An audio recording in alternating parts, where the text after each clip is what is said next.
Qu'on se le dise, un vent de renouveau souffle sur la coutellerie française artisanale. Pour se démarquer de la concurrence asiatique, les nouvelles marques jouent la carte de l'excellence et du savoir-faire. Elles n'hésitent pas à sortir des sentiers battus pour oser l'innovation éthique et proposer des modèles réellement originaux. C'est le cas de la marque Charles Canon, implantée sur l'emprise d'un ancien terri à Courcelles-lès-Lens, qui conçoit et commercialise depuis mars 2020 des couteaux aux manches conçus à partir de matériaux régionaux, et ce, dans la plus noble tradition des couteliers français.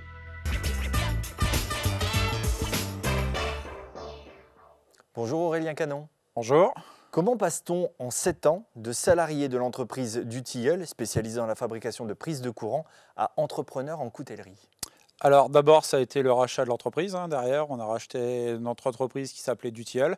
On a créé du Tilleul Industrie, on a toujours continué sur la même fabrication. Quand vous dites on, c'est avec Pascal Charles. Pascal Charles, voilà, mon associé, le président de la société. D'accord. Donc on a continué déjà, on a développé ce secteur.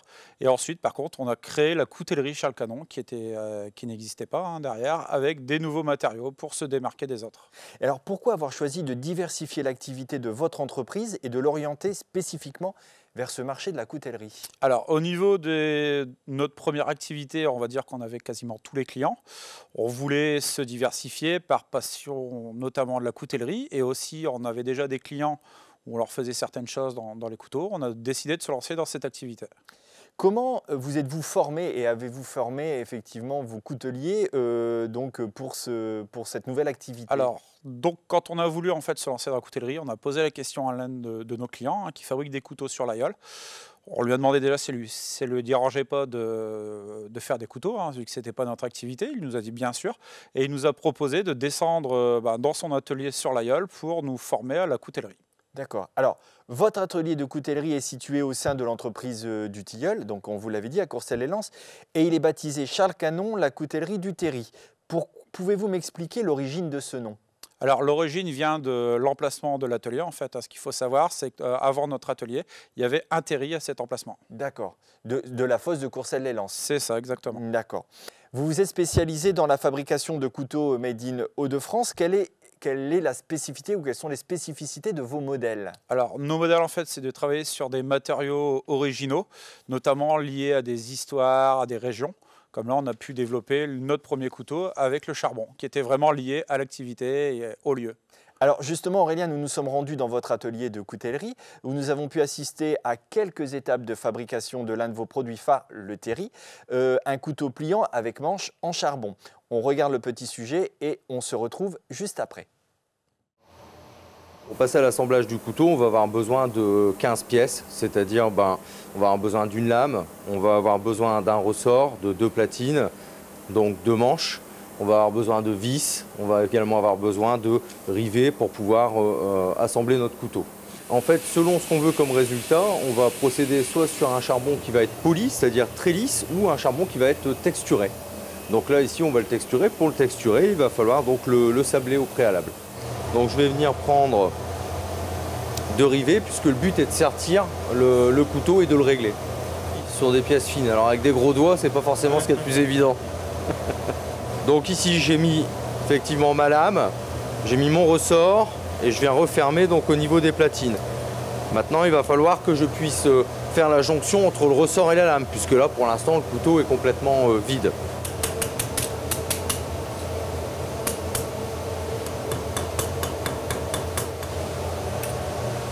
Il me reste à mettre une petite goutte d'huile pour pouvoir faire en sorte que ça soit plus fluide. Ça va. Voilà, là je vais jouer un peu avec le couteau pour que le mécanisme se fasse. Maintenant, avant de coller le manche, pour pouvoir avoir une meilleure adhérence avec le manche, je vais venir griffer en fait mes platines. Et donc je vais pouvoir venir ici maintenant coller le manche sur le couteau. Donc non seulement on le colle, mais en plus on vient le renforcer par une vis aux 2 extrémités. Ici mon manche a été collé, on a assemblé un couteau, collé le manche, mais il va nous rester à rectifier la jonction entre platine, ressort et le manche. On va retrouver donc ici le couteau brut d'assemblage et ensuite le couteau qui a été réglé au niveau donc des platines, du ressort et des manches.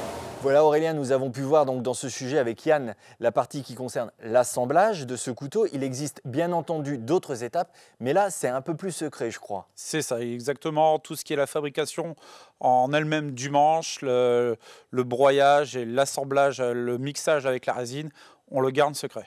D'accord. Est-ce que vous pouvez d'ailleurs me parler de ce couteau spécifiquement? Est-ce qu'il est le symbole de votre marque de fabrique? Oui, exactement. Vu que c'est ce qu'on disait derrière, on en travaille avec le charbon. En plus, le charbon derrière, c'est quelque chose où nos familles ont travaillé avec, c'est régional, c'est identitaire. Donc c'est vraiment notre premier couteau. Alors, dans sa forme aussi, je crois qu'il épouse Exactement. C'est vrai que derrière, au niveau de la forme, on a voulu travailler sur une base d'un terri. Donc en le regardant d'un endroit et d'un autre, on voit un terri plat. D'accord. Et alors, d'où vient le charbon avec lequel est fait le manche? Alors, le charbon, malheureusement, on n'en trouve plus en France. C'est très compliqué. Donc là, actuellement, il vient du Pays de Galles. Voilà, on le récupère. On achète ça chez un négociant en charbon qui n'est pas très loin de chez nous. Et on le travaille comme ça. Alors, ça, c'est le terri. Mais est-ce que vous pouvez nous présenter les autres couteaux que vous produisez dans votre atelier? Alors, sur la même base de cette forme-là, on a développé d'autres matériaux avec souvent des produits recyclés, de la coquille de moule, coquille d'huître, coquille Saint-Jacques. Vous travaillez aussi également avec la pelouse d'ailleurs du Stade Bollaert. Effectivement, oui. On a derrière un produit sous licence officielle du RC Lens avec de la pelouse du Stade Bollaert. D'accord. Incorporée dans le manche en fait. Je vais la récupérer moi-même au stade. Et en plus, le couteau est millésimé avec sur le ressort, il est noté saison 2022-2023. J'ai l'impression que, peut-être je me trompe, mais il y a toujours vos couteaux ont toujours un lien fort avec soit l'histoire ou la tradition des régions, et d'ailleurs pas seulement celle des Hauts-de-France. Non, non, non. Derrière, c'est une passion derrière des matériaux régionaux et on essaye de développer un couteau par région et par histoire en fait. On ne s'arrête pas à ce qu'on a fait au début. Alors d'ailleurs, vous avez une actualité là, et vous allez peut-être d'ailleurs pouvoir nous en parler, c'est que vous avez développé des licences avec des événements voilà, conséquents et que tout le monde connaît. Effectivement, donc là ça vient d'être signé, donc on a pris des licences avec la société Asso, derrière où on récupère la licence du Paris-Roubaix, du Tour de France, du Dakar et du Marathon de Paris. D'accord. Donc alors, vous allez me dire que vous allez réussir à faire des couteaux avec des pavés du Paris-Roubaix? Exactement. Donc la semaine dernière, nous sommes allés sur un secteur du Paris-Roubaix, enlever des pavés avec l'association des amis du Paris-Roubaix. Très bien. Et c'est en cours.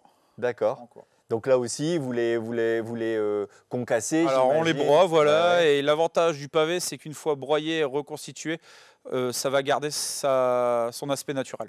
Alors, qu'est-ce que vous pensez que justement le signature de ces licences vous apporteront en termes de communication? Parce que là, on est sur des expositions et des visibilités internationales. Exactement. C'est aussi ce qu'on cherche derrière, être un peu mieux connu au national et international.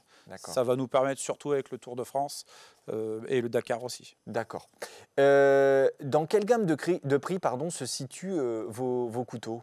Alors actuellement, le couteau pliant, il est aux environs de 130 €, ça dépend des finitions. Par contre, on va avoir un nouveau modèle qui va sortir d'ici notamment un mois, où ça sera sur une forme de pied monté, il sera moins cher. Il sera entre 80 et 90 €. Vous avez d'ailleurs plusieurs gammes, hein, je pense, de couteaux. Vous avez des couteaux de chasse, vous avez... Exactement, on a développé, on a du couteau pliant, du couteau à huile, du couteau de table, du couteau de cuisine et du couteau de chasse. D'accord. Alors, où et comment on peut découvrir vos produits et éventuellement pouvoir les acquérir? Alors, donc, vous pouvez déjà les retrouver sur notre site internet, en vente avec livraison gratuite. D'accord. On livre partout en France. Vous pouvez aussi venir au magasin, juste à côté de l'atelier, derrière, où vous pouvez acheter directement. Et après, on a tout un réseau de revendeurs en France, un peu partout, dans des boutiques cadeaux ou des coutelleries. Ils sont personnalisables? Ils sont personnalisables. Donc, si vous venez en magasin, gratuitement, on peut vous le personnaliser avec un nom, un prénom ou une phrase, ce que vous voulez. Aurélien, merci beaucoup en tout cas d'avoir accepté notre invitation et bon vent pour le développement de votre activité coutellerie au sein de votre entreprise, située, je le rappelle, à Courcelles-lès-Lens. Quant à nous, on se retrouve très vite pour un nouveau numéro dont vous en parle. À bientôt.